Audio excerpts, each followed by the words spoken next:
Hey everyone, I just want to talk about 5 basic steps for good trauma-informed care, regardless of your theoretical orientation. The steps are this: realize, recognize, respond, resist re-traumatization, and restore and empower.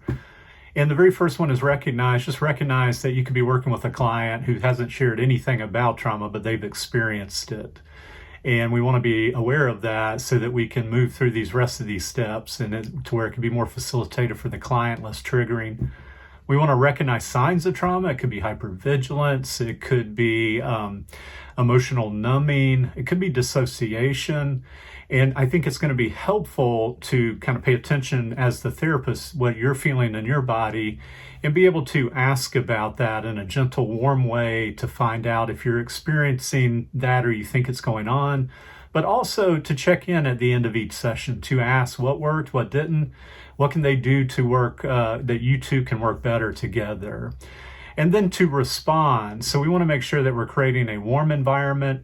There's some very practical things you can do in the very first session is make them aware of where the exits are. Make them aware of the room itself, that you've got a plant and you've got some fidget toys. There's a couch if they want to lay down, that they can stand up. Also, you may want to make them aware if there's anything in the outside environment that could be really noisy. Particularly, maybe trucks going by, or maybe there's an office mate who can be a little loud, at certain times or what have you. So just make them aware about the physical surroundings and that they have a way to get out if they want to. Okay. The other thing is to resist re-traumatization. This kind of is integrated with the response piece of creating a warm environment, but we want to avoid language that could be particularly triggering, and that's something that we'll constantly check in with. So I think it's good at the end of a session to do a good session rating scale just to find out if anything was said or done that was, that was not facilitative. Also, just being mindful of your tone and your pace and the atmosphere. Maybe you don't want bright lights. And kind of work with the client on that.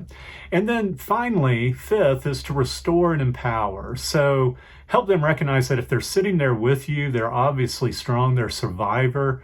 It's unfortunate what they've had to experience or are experiencing, but that if they're with you, they're showing some strength. And we want to bank off that.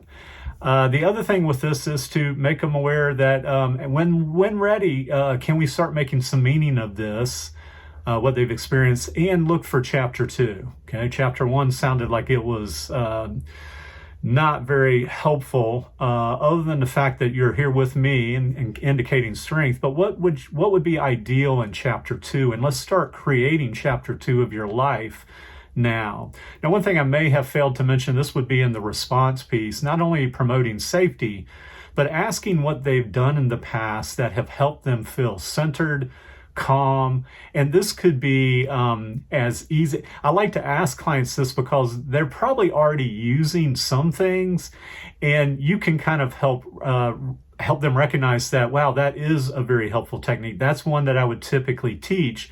And then they can be like, well, I picked it up online. I didn't realize that was really good. And so they can recognize that, oh, I have been practicing things. Another thing, kind of from a push button technique from Adlerian therapy, could be, hey, just asking people if they can recall a fond memory. Now, it could be way back in the past, or it could have just been yesterday, and then ask them to describe it.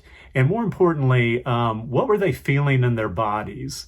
And the reason I like to do this is to give them a resource right there that they can pull up at any time in their mind, at any moment, and know that they have control over that, and it can literally maybe perhaps change some of the physiology. What we're hoping is when we think of a fond memory, we're lighting up kind of neurotransmitters, if you will, in areas of the brain that are more centered on focusing and more centered on peace and making meaning, and just making them aware that they have access to that. So I look forward to hearing kind of what y'all do from good trauma-informed care. Just once again, we're going to realize, recognize, respond, resist re-traumatization, and then restore and empower. Thanks.